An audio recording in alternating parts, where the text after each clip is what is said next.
So, wanting to get started because I want to leave time for everyone to answer questions at the end of the presentation. But to give you a little bit of background on me, my name is Saundra Quinlan. Um, the majority of my professional experience has been in consulting, although I have worked in startups as well, and I'm currently um, at Delta Airlines. So this is my first like strictly corporate job since my undergrad internships. In terms of admissions, I've been an admission consultant. This says 6 years, but actually for 8 years. And while at HBS, where I got my MBA, I was my section's admissions rep. So I was the person in the section that would take students on tours, answer their questions, and assist any admissions office efforts. A little bit on my education. I got my Bachelor's of Science in Mechanical Engineering from MIT before working at Accenture for just under 3 years and then being admitted and enrolling at Harvard Business School. I do want to say if at any time during this webinar you have any questions, please go ahead and post them. And I'll answer all of them at the end just so that we have enough time to get through the material. But definitely either in the questions box or the chat box, you can add any questions you may have. So, quick school profile of Harvard Business School. HBS is my alma mater, but also being an admissions consultant, I do know that Harvard Business School is a little bit different than a lot of the other programs, and I'll go over why. So their current class profile, their class is made up of 42% women, 25% US minority, and it's 35% international.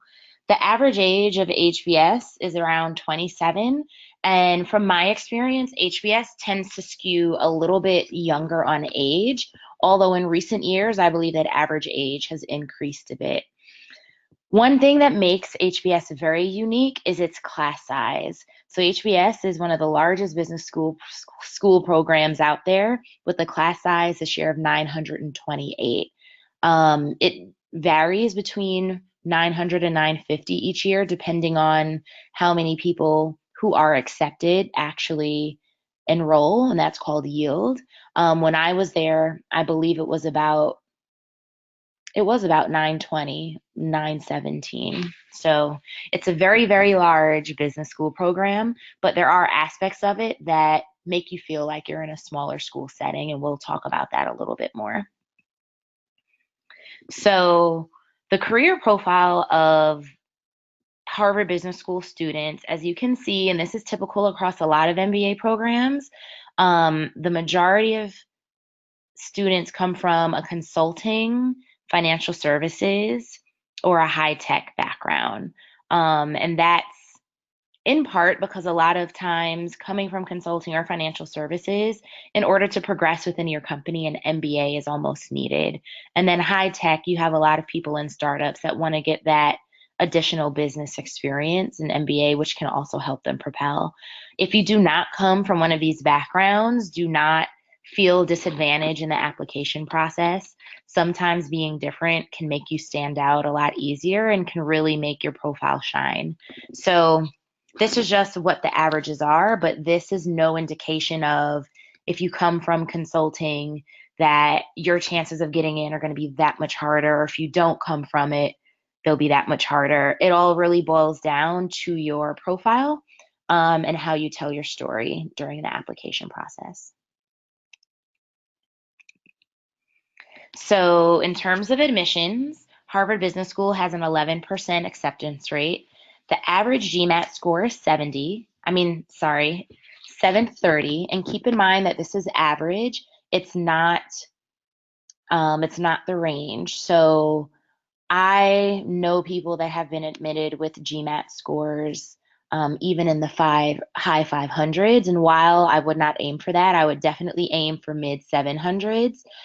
Don't be discouraged if your GMAT score isn't in the 700s. The average undergrad GPA is 3.71. And as you know, there's not much that we can do when we're applying about our undergrad GPA, but I do think that they take into consider the schools that you went to and the majors that you've had. So me, for example, I studied mechanical engineering undergrad. Engineering is very intense. So I do think that if your GPA is a little bit lower than the average person entering their class with an engineering background, that sometimes they tend to look at that and acknowledge, okay, engineering is very rigorous. So if they don't have a 3.71, it's okay. Again, it's all components of your total package. And speaking of the GMAT, with that 730 average score, the average score for the GRE is 164 for both verbal and quant. I oftentimes get questions about which one should I take, the GMAT or the GRE.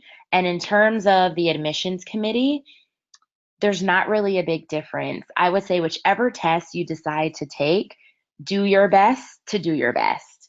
The tests are a little bit different and they have a little bit different of a feel and a style. So my advice, if you haven't yet determined which exam you want to take, is take a full-length practice GMAT and take a full-length practice GRE. See how you feel when taking each of them, which one kind of felt more comfortable to you, and then also see what scores you get on each of them. They're similar, but they have their differences. And again, as long as you work hard to do your best, that's what's important. So now we're getting to the fun stuff, academics. So HBS is a 2-year full-time program, as you know, and it's broken up into 2 years, what we call the RC year and what we call the EC year. So the RC year is a year-long field course, year one, and the RC year stands for required curriculum. So during your first year, you're in a section with about 90 people, and there tends to be about 10 sections. And you are with those people for the whole first year. I jokingly say it's kind of like being in elementary school where you have assigned seats in a classroom and the different teachers come to you. That's pretty much how the first year is. Your first semester, you have an assigned seat and your professors rotate to you. And then in the second semester, they reassign you a new seat. That's your permanent seat for the semester, and the professors go around. Now, they have over 120 electives, and in your second year, you take electives, all electives. So your second year is when you're in classes with some people that were probably in your section first year, but oftentimes people that were in other sections, some that many of which you don't know because the class size at 928 is very large. HBS is also very big on learning and practice. So Harvard Business School created the case study method, and all of the courses are in case study method. So if you're not familiar, what that means is instead of learning lecture style like a lot of undergrad courses are, where you're sitting in a class and you're watching the teacher lecture and it's not very interactive, case studies are very interactive. You have a case that you read the night before class, and there are questions that you're supposed to think about and answer when reading that case. All of the cases, for the most part, are based on real life business situations, and you're pretty much putting yourself in the protagonist's shoes.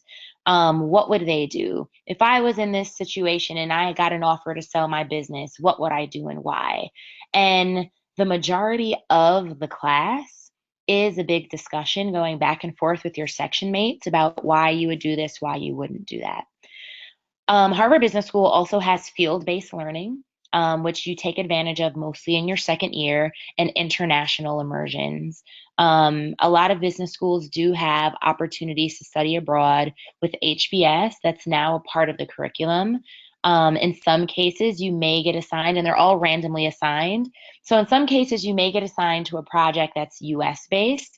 But from my knowledge, oftentimes international students may be paired with that, or maybe more likely to be paired with that than domestic students. HBS also offers 3 joint degree programs, one JD MBA with the Harvard Kennedy School, an MD MBA, and then an MS MBA. So there are options if you're interested in getting a joint degree. So some perspectives, and you all see the things, but I'll read through them. This is the inside scoop on what people from HBS say about HBS. So one student said, the case studies have taught me how to make good decisions with imperfect information, similar to what I will have to do as a leader of a company. And again, as I mentioned, when you're doing case studies, you are the protagonist. You're in the protagonist's shoes. You have to make assumptions about the environment in order to make a decision. And I will say, having been out of Harvard Business School for 8 years, it definitely replicates decisions that you have to make in the real world. One alum says, I've never seen the kind of diversity across nationality, professional goals, methodology, hobbies, and income wealth that I saw at Harvard. One of the pluses that I found in being in a very large graduate school program is that you do have a little bit of everything. Pretty much every nationality is represented.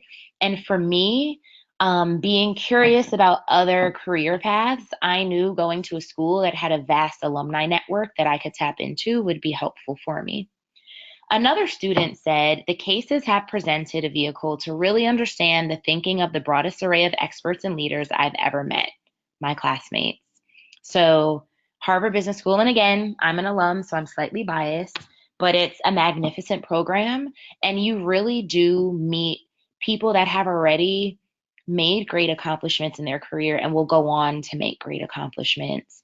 Even from my year, I have some classmates who are now entrepreneurs and are doing pretty well. Everyone's not an entrepreneur.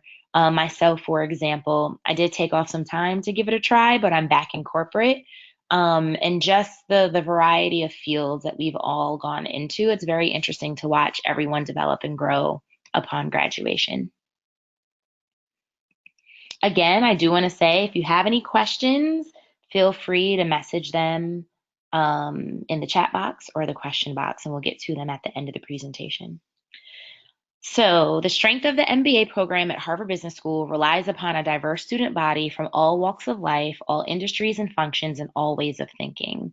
So we can look at the business school program from the perspective of leadership, it being analytical, and then the sense of community. So HBS, especially with the case study method, is very collaborative. Half of your grade is determined based on your class participation, which we calculated when we were there. That's speaking in about every second or third class. Sometimes you may have an opinion. You're like, this is a great opinion. This is what I would do if I were the protagonist, right? And the professor calls a classmate of yours and they say that exact idea. And now you're like, oh my goodness, I'm supposed to be participating, but someone just said what I was going to say. HBS for me did a really good job of teaching me how to think from the opposite perspective. So even though in my core, I believe that the protagonist should do A, can I use the data presented to me in this case study to build the opposite case and look at it from the opposite point of view and say, you know what, he shouldn't do A because of this. And that's something that has really helped me professionally since graduating. In terms of analytical, it comes with an aptitude and appetite for analytics. So it's fast paced, it's data loving. However, I will say, having an engineering degree, for me, it wasn't as analytical as my undergrad was. And that was just because we had lectures and problem sets. And again, going back to the case study method, which is a big piece of the core of HBS, you're taught finance by cases. So while there will be moments in class where your professor is on the board writing out formulas and doing math, it's taught in a very different way. So the way that you approach analytics is very different at HBS than it would be in a class where you have lectures. And in terms of leaders, wherever you lead, show your potential to be a strong leader in the business world. So you're going to be in class with a lot of other brilliant minds, and how do you stand out? Even though everyone's brilliant, and sometimes that can be intimidating, everyone is there because they bring their own unique set of qualities, their unique strengths, and their unique passions. And that's very evident in the classroom. So, one alum said, one reason I chose HBS was for its beautiful campus. The opportunity to live and work among my classmates while having a campus to ourselves created a great atmosphere for collaboration and bonding. This is not my quote, but I feel like I could have said it myself. Something that definitely attracted me to HBS was its campus. One thing I recommend to everyone considering a graduate program, whether it be an MBA or a master's in science, etc., is visit the school that you're interested in prior to applying. It'll prove you with so much insight and so many experiences to draw from in your essays that I think it really makes a difference. So for me, I visited a couple of business schools, and what stood out to me about Harvard was its campus. Harvard Business School has its own campus to itself. The majority of the people on campus are your 927 classmates. All of your classes are with other MBA students, with the exception of a few people that cross register from the law school, the Kennedy School of Government, other graduate school of the arts. So the campus is to yourself. You do not have classes with undergraduates, which appeal to me because I'm working on my master's. So I didn't necessarily want to be in classes that people earning their bachelor's are getting because I've already done that. And the facilities are very nice. Baker Library, gorgeous. There's a fitness center on campus. Most students live in either the dorms or on campus apartments, and your class is just a short walk away. So for me, that was a plus, especially in building that community. One student said, HBS is part of a growing Harvard community and campus, but it has its own luxurious facilities, which I just mentioned, from stately traditional buildings representing its history to a top of the line gym, a dining hall that rivals the Whole Foods prepped meal section, and an underground tunnel system that allows students who live in dorms to avoid the Boston winter entirely. So the dormitories, I'll talk about that briefly. Not most people's first choice, because some of the dorms, I will say, can be small. If you've ever been on a cruise ship and you know how small cruise cabins are, the dorms are very similar, and you enter the dorms through a lottery. So I was lucky or unlucky, depending on how you look at it, enough my first year to get Chase Hall. My room was tiny, twin bed that if I'm sitting on the bed and I reach my hand out, I could touch the end of my desk, which was up against the other wall. Shower small, but the one great thing about the dorms is they're more affordable and they are connected to the underground tunnel system. So I could literally go to the basement level of my dorm, walk through a tunnel, cut under the main lawn, and end up right in Aldrich Hall where my classes were. So that was really nice, especially when the winters are brutal. And also in the dorm, you do get another opportunity to have another sense of community. And I didn't have a roommate, so that was nice. Sometimes people that live in the apartments on campus, they may have roommates, and I didn't have any. I see questions are coming in. Thank you guys. We're almost through the presentation, so I'll get to those shortly. So one alum said the HBS RC experience was great. It provides a safe atmosphere to contribute to the case study discussions and gives students the opportunities to build small program relationships in one of the largest full-time MBA programs out there. So I have a confession. I'm the alum that gave this quote. And again, I do know that the size of Harvard Business School can be intimidating to some. 928 students, it's like, how do you network? How do you make friends? How do you know all your classmates? The short answer is you won't know all of your classmates, but you will know the 90 people in your section all of RC year, which is the first year, very, very well. And you leave having that network of 90 people that you can rely on, that you can reach out to, in addition to the friends that you make outside of the section. So although the size can be intimidating, they definitely have things in place to give you the opportunity to build a community. In addition to your section, you also have learning teams. And your learning teams are about 5 to 6 people. And these are cross-section teams. So you won't be on a learning team with anyone else from your section. And they're designed to be your built-in study group. So every morning before class, you'll go into the library or the cafeteria, and there are learning teams everywhere going over their assignments for the day. So for example, if class were to start at 9, you might meet with your learning team at 8 and eat breakfast as you guys discuss the cases so that you're in a better position when you get to your class to contribute to the class. Because your learning teammates have already given you a little taste of the different perspectives you can have on a certain case, and then you bring that added knowledge to the classroom. So it's a really great structure. So, other schools to consider that have great things to offer, like HBS, Stanford. Stanford has a similar application pool, and they're also very selective. The different thing about them is they have a very much smaller class size, I believe in the 300s, so about a third, if not less than that. And they prize innovation. Stanford, especially with its location being in Silicon Valley, you are a lot closer to a lot of tech companies. But if you are considering HBS, there are a lot of HBS alums that work in tech companies such as Google's and the Facebooks. And because the class size is so large, there will always be someone somewhere you want to be. Columbia is another school to consider, also located in a city, in New York City as opposed to Boston. So if you do want to live in New York City after business school, going to Columbia could smoothen that transition because you have the opportunity to network with employees and executives at companies based in New York.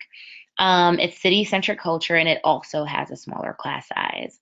One thing I've learned from having friends that have gone to Columbia Business School and being an admissions consultant is that whereas at HBS, you typically do not work while you're going to school, at Columbia, there are students that will take on part-time internships during the school year. And that's in part to Columbia being at the very center of business.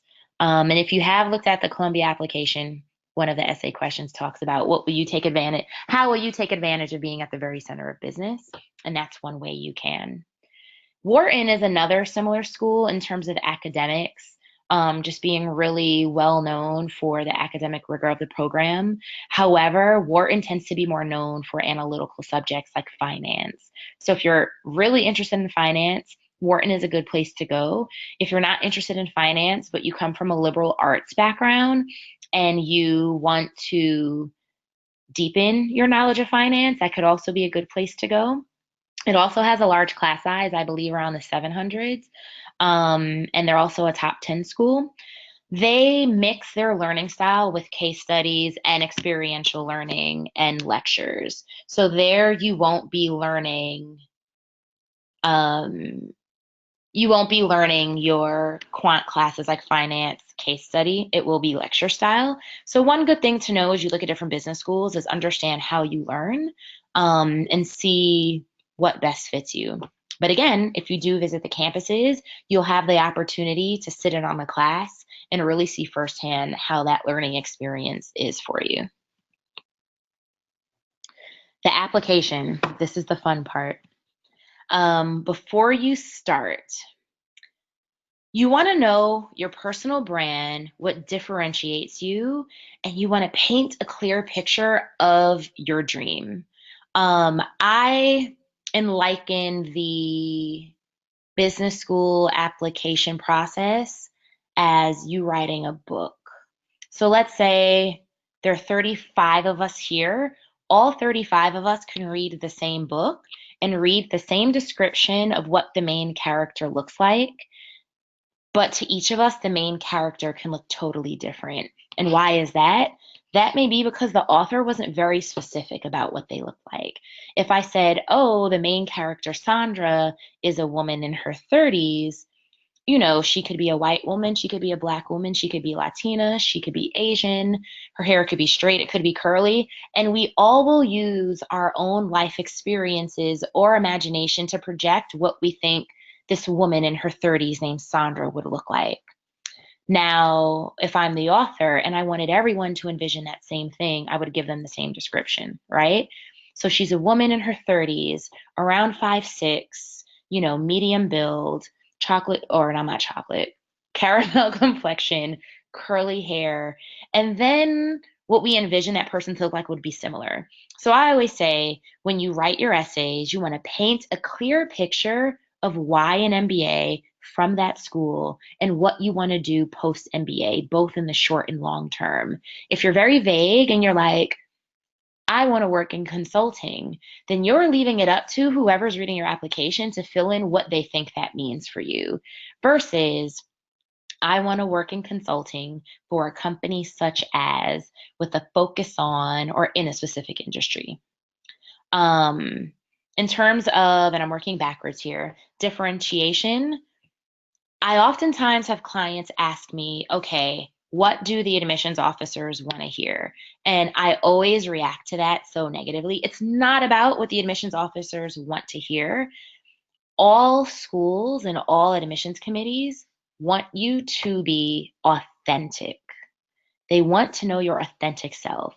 If you want to go to business school so that you can teach art classes, I don't necessarily know the connection, but be honest. And as an admissions consultant, it's my job to help you make that connection because your passion about art education is going to shine through way more than if you lied and said, I want to be in private equity. Because you know what? There's hundreds of other and thousands of other people that are going to say they want to go in private equity, but they're going to be passionate about it, so their stories are going to stand out. Don't rely on your numbers. Unfortunately, with schools like HBS that have 11% admissions rate, there are going to be people that have 780 GMATs, 3.8 GPAs from engineering programs from really rigorous schools that don't get in. And you might be like, whoa, but they had everything that, and it fit the class profile, but maybe they didn't tell their story right. Maybe they didn't let that passion shine through. Maybe they didn't put a lot of thought into who they were and what their personal brand is and what they want to do with their MBA. I always give my clients the advice, again, be very specific of what you want to do because you're up against other people that will name specific classes that are necessary for their advancement in the fields they want to go into. And if you're just like, I don't know what I want to do, but I just want to learn, it's going to be hard to compete against the person that knows exactly what they want and they've done the research on what they want. Granted, whatever you write about in your application, Harvard Business School is not going to come back to you 10 years after you graduated and say, hey, David, in your essay, you said you wanted to be a consultant, but now you're running a nonprofit. We got to take our degree back. That's never going to happen. So you just have to pick something when you write your essays and be very clear about that. And then going back to personal brand, understand what 3 to 5 characteristic traits you want to exhibit. What makes you you? What are your strengths? How have you grown professionally? If you've only been at a company 3 years, sometimes you don't have the opportunity to have gotten promoted multiple times because that may not be the career trajectory of your position or at your company, but just show how you've grown. In terms of community, this isn't like applying to undergrad schools where you had to be in a whole bunch of extracurriculars, but I do think business schools appreciate seeing that you do stuff outside of work. So it may not be um, volunteering at a local organization for the past 3 years. It could be you're passionate about running, and maybe 3 years ago you couldn't run a mile and now you're running marathons. They just want to know who you are because business school is a very, very social type of program.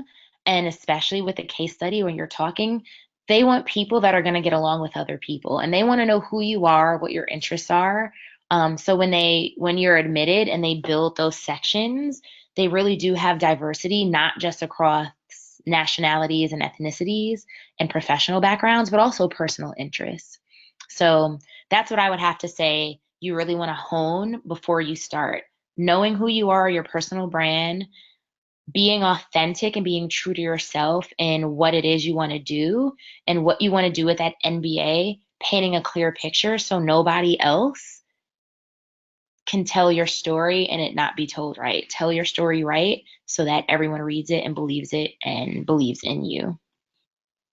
So an admissions officer said, highlighting your desire to make an impact in classroom discussions and leveraging your background from an academic, personal, and professional perspective in this effort will position you well. I couldn't agree more, especially again, and I keep saying case study method. I'm starting to sound like a broken record, but you're contributing to your classroom, right? You're contributing to classroom discussions. Are you going to be that person that builds up your classmates? Or are you going to be that person that, no, you're wrong. This isn't how you do it, right? So everything that you discuss in the case studies, you always have to bring an aspect of personal experience into it. So you might work at a newspaper, right? Which is probably not many people in the class probably came from a publishing background, but you might have a case about someone who's starting their own publication. You can bring in so much valuable experience from your time at this publishing company that none of your classmates would have. And you're adding value not only to the discussion, but to the development of your classmates. So you always want to bring that personal aspect in. I think that's one thing that really makes HBS special. So the overview for the application. The round one application deadline has passed, but no fret.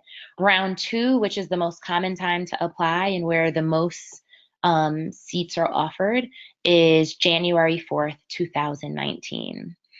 As most programs right now, you need 2 recommendations. They must be submitted online. So how this works is when you start filling out your online application, they'll ask you for the name and the email address and title of who your recommenders will be. Once you enter that in, it'll automatically send them the recommendation form. That recommendation form consists of a grid of skills that they rank. Okay, this candidate really exhibits this candidate doesn't have it at all, and then answering 2 questions. The questions for most business school recommendations tend to be, tell us along the lines of, tell us why this student is amazing compared to their peers. And oftentimes they'll also ask, tell us about a time where you gave the applicant constructive criticism. How did they take it and how did they learn from it? One thing I always recommend to do is syncing with your recommenders prior to them writing the recommendation so that those characteristic traits that are going to be a part of your personal brand they can speak to. And when they get to the question about tell us about a time where you gave them constructive criticism, that the thing that you're boasting about in your essays isn't the thing that they're like, oh, Pauline needed to work on time management, but Pauline in her essays is raving about how great she is at time management, right? So you always want to sync with your recommenders and make sure you're on the same page. There's also one essay. One essay is tough. I will say that. When I applied many, many moons ago, 11 years ago, I had 6 essays, and that was also tough. But it gave me 6 different opportunities to share different pieces of myself, where now you have one essay, and that essay can take so many different forms. There's no right, there's no wrong. You can do a traditional essay about why an MBA, why now, or you can do an essay about what motivates you, what's most important to you, or you can do an essay about how you want to change the world. There's just so many ways that you can approach it. And I think, again, at the end, just being authentic and true to yourself is what's going to really make your essay shine. There's no length for the essay. However, if I had to give you some advice, I would say do not go over 1,000 words, maybe even 750 words. Why? When you only have one essay and you want to say so many things, I always say be considerate of the admissions committee. They are reading thousands of essays, and the longer your essay is, the higher likelihood that they may start losing interest before they get to the end, right? So you want to make every word count. You want to be succinct. You want to be concise, but you want to get across who you are. But you also don't want to lose the admissions officer who's reading it along the way. You want to keep them captivated. You also have to submit a resume. A standard business resume or a CV is accepted. I don't think that Harvard requires it to be one page, but I highly, strongly, very much so recommend that your resume only be one page. Given that you probably have between 2 and 6 years of work experience, there's no reason your resume should be more than that. And when you get to HBS, they make everybody redo their resume in their format, and their format is one page. So I would stick to one page. If you get an interview, they're invite only. You can conduct that on campus or off campus, depending on where you live. I would always say, if you can, do it on campus, especially if you have not visited the campus before, because you can arrive a day early, sit in on a class, and really get that experience and get that insight that you can then share in your interview. After the interview, and this is relatively new, you have 24 hours to write a reflection on that interview and submit it online. So just make sure that whenever you're leaving the interview, that within 24 hours you will have time set aside and you will have a very good internet connection for you to submit that post-interview reflection. You don't want that to be the reason that you don't get admitted. The essays. So I spoke about this previously, so I will do this, just roll over this quickly so we have time for questions. Be authentic. Don't write what you think they want to hear. Write about your passions, write about what motivates you, write about your interests, write about what makes you special. Discuss your values. So this is a great opportunity to share more than one anecdote about yourself. While you might have a really, really great accomplishment, think about, what values and strengths did I exhibit to get this accomplishment? And then look back at your life and say, are there other moments in time that I've exhibited this? Or are there other moments in times that I've had this motivation? And if so, maybe I can show them a theme of how this is a core of who I am and how I will then take this value or this characteristic to be successful in the future once I leave HBS. You also want to fill in the gaps. So there are optional essays, and I say only write an optional essay if you need to. Examples for needing to write an optional essay is you might have had an employment gap. Your GMAT score, you may feel, does not reflect your abilities or aptitude. Maybe on your resume, it doesn't show that you got promoted, but you did take an increase in responsibilities, or maybe you weren't promoted because they laid off people or they got rid of positions and there was no room to grow, but you took on additional stuff. If you do not ask your current supervisor for a recommendation, that is something I would address in the optional essay. Oftentimes, depending on where you work, it's not uncommon. You may not feel comfortable asking your direct supervisor for a recommendation because it could affect your career trajectory at that company between then and when you get accepted, if you get accepted. So, for example, you may not want to say in October, hey, boss, write me a recommendation, and risk the chance of being passed over for other opportunities or a promotion because they think you're leaving. A lot of companies are not like that. And if you have a really good relationship with your boss, I would not fear that. But if you're in that situation, you would know. That's not to scare anyone. People that are in that situation, it's very clear, and they have to say that. You also want to keep it short, which I just mentioned. Don't abuse there not being a word limit. Admissions committee people are people too. And they will get bored and they will lose interest, and you don't want that to happen. Now, they will read your whole essay, but can't guarantee their level of engagement. So, if you do get invited to interview, as I mentioned, on campus is encouraged. Skype is an option if you're international, and you can also do in-person interviews in select cities across the world. Once you get invited for an interview, there's like an interface that you can go on and schedule it, and all that is made clear at that point. They take about a half an hour, and the interviews are personalized and tailored to you. However, if the interviewer is going down a list asking you question, don't be alarmed. My interview felt very unnatural, very forced. Um, but my interviewer let me know at the beginning, we only have 30 minutes.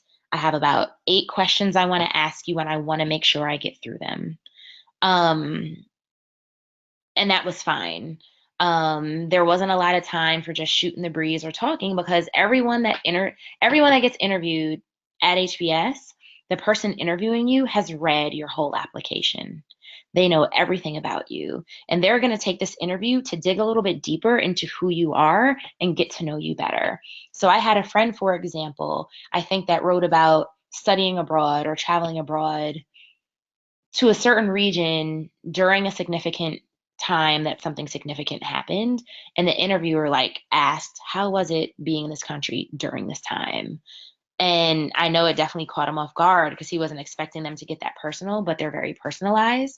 So you just want to make sure, this is another reason why in your essays you want to be you and you want to be authentic, because if you're not, you will get found out at the interview. What to talk about? Focus on real world business scenarios, real experiences that you've had, and work towards a tangible outcome. So if they ask you, and some questions can be very much like an interview, tell me about a time where you faced a challenge.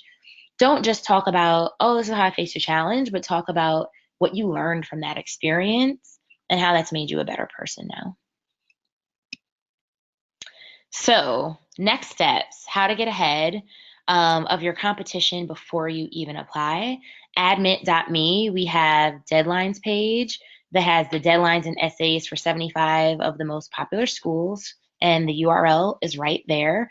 We also have a newsletter that you can sign up to get more information. As I mentioned before, visit the school.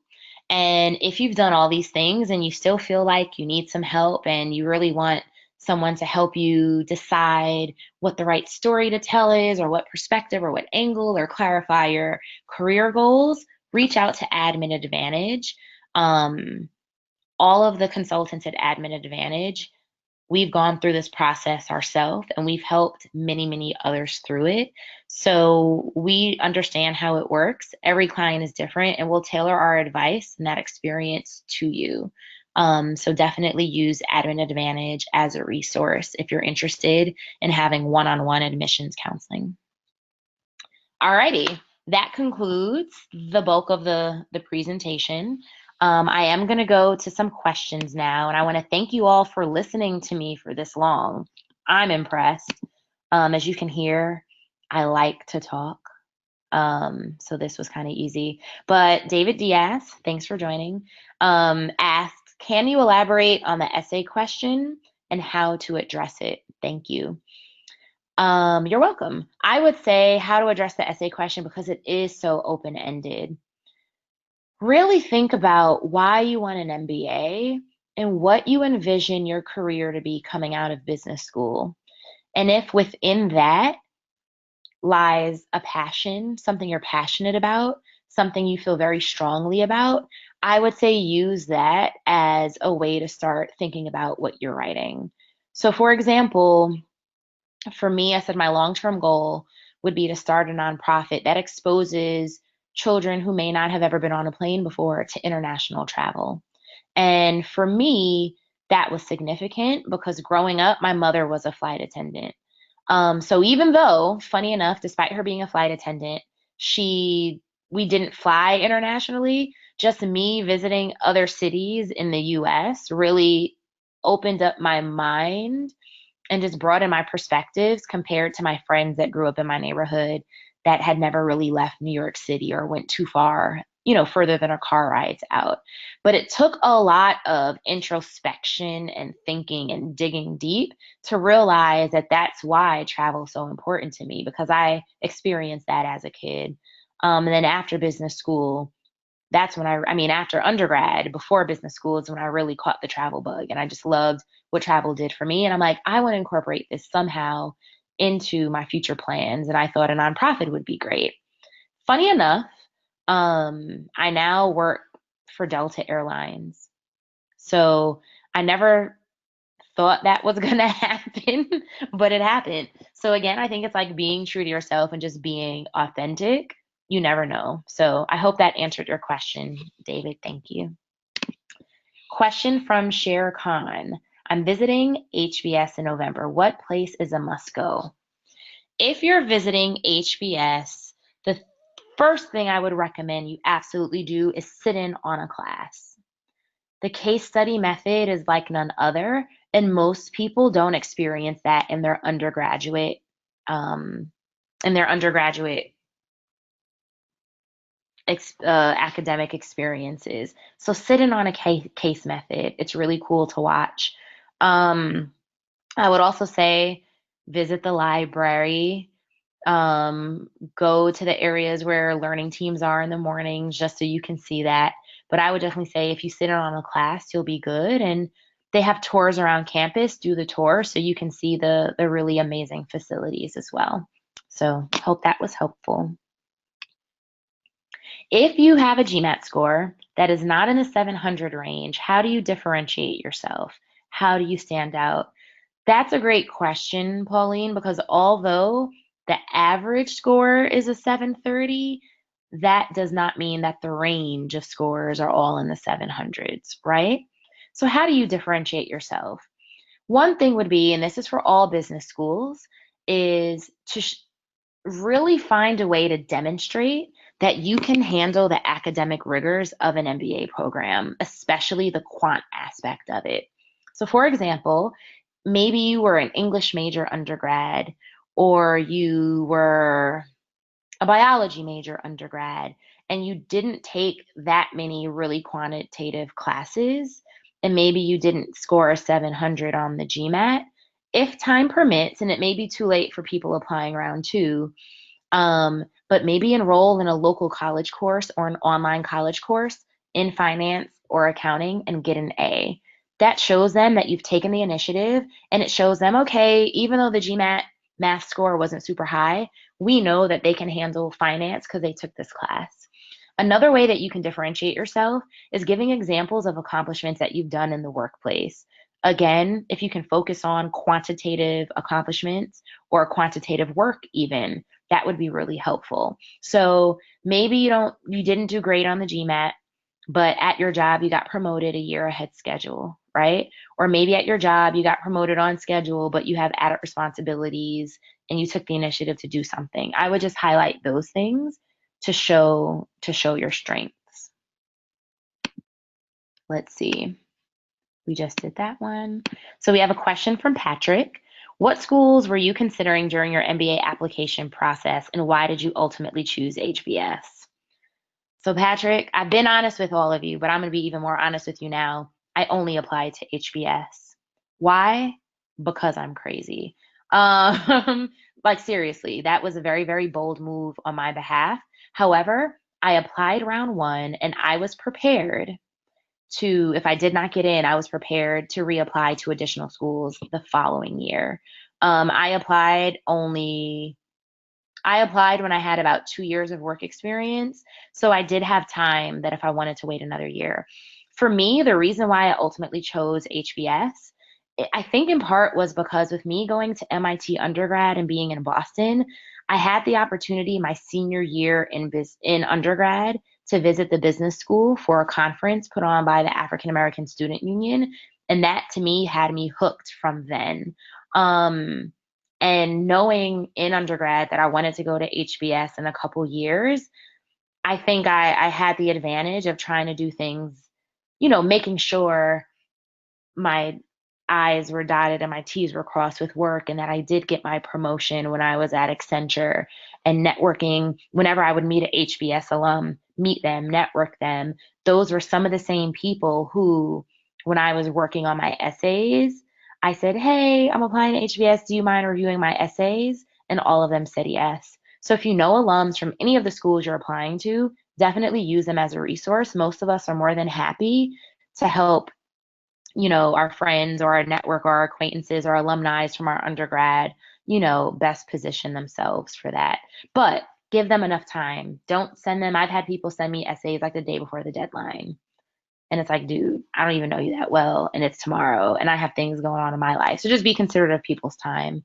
But for me, the case study method, because I had come from an engineering background where I was always in lectures and recitations and labs and had problem sets. And I was like, if I never saw another problem set again in my life, I'd be good. So for me, HBS was one way that I would be good because I never saw another problem set. And then again, the campus. I didn't necessarily want to mix and mingle with undergrads because I thought I was grown. So we have a question from Jess. We actually have two questions from Jess. The first is, for a PhD personal statement, is a common asking, is there an analogous personal statement opportunity for the MBA application? Yeah, so most master programs outside of the MBA will ask you for a personal statement. And I do think there are aspects of that can be used for the MBA application. The one thing that I think is more specific to MBA programs is they really all want to know, why an MBA? Why now? Why this program? And what are your short-term and your long-term goals? And your essay doesn't have to only be about that, but you want to be creative with weaving that in there. Because if you look at the other schools that don't have open-ended questions, most of them are asking that in some way, shape, or form. So I think understanding that, okay, I've worked in this industry for 4 years now, I've learned a lot. However, I know that in order to reach my future goals, I need X, Y, and Z, and an MBA is the best program for me to do so. Again, the one thing with a personal statement for other master's programs is it really does hone in on how you're prepared for that program, why you're interested, and still with an MBA application, you want to put in why you're interested. What is your passion? What is your motivation? So I hope that answers that question. Jess, since you had two questions, I'm going to save your second one for last, but we have 3 more questions, so we'll be finishing up shortly. Question from Bohan. Is it okay to frame your application as, I'm either thinking of X or Y as long-term careers and wanted to use the MBA to run down these hypotheses? My instinct says no. Again, I just told everyone to be true to yourself and be authentic. And the authentic you may not know what you want to do. But as I mentioned previously, you're going to be up against a lot of people who know exactly why an MBA, what classes they want to take, what professors they want to work with, what opportunities they want to take advantage of. And I just think it puts you at a disadvantage saying, oh, I really love horticulture, but I really love sewing. And it's like, well, which one is it? Because those can be two very different experiences. Again, they're not going to come to you 10 years later and say, Bohan, you wanted to be in private equity and now you're in, at a CPG company doing marketing. They're not ever going to do that. I would say go with the option of the 2 or 3 or 4 that you're either most passionate about or that makes the most sense given your background and experiences to date. Because at the end of it, you only putting one path is not you being dishonest. That's still a path that you're very interested in, but you're just sharing the one. You want to come across as confident, and I think picking one thing and standing behind that and backing that up definitely exudes that confidence you want to display. So I would definitely say I would go ahead and I would pick one. And even if you got to do like an analysis chart, okay, what are the pros of this career? What's the negatives? What's the pros of that one? What's the negatives? And compare that, do that. Another thing I do want to add in is a lot of people don't put their dream career. So if any of you are applying to CBS, they explicitly say, what is your dream career in the long term? And I think with every business school program that you apply to, always talk about your dream career. Don't sell yourself short. If you really want to be the CEO of a company like Morgan Stanley, say it. I've had clients say, oh, that's not really realistic. There can only be one. And what I say back to them is, guess what? There can only be one, and that one could be you. Do you think that the current CEO doubted themselves and said, no, I couldn't be it? They're like, nah, I want to be CEO and I'm going to work towards it. Your life could take a different path, but don't sell yourself short if that's what you know your career goals are. So I would say dream when you write about your career goals as well. So we have 2 questions left, and we'll be wrapping up after that. So Natanya wants to know, what should I do to prep my recommenders to write my recs?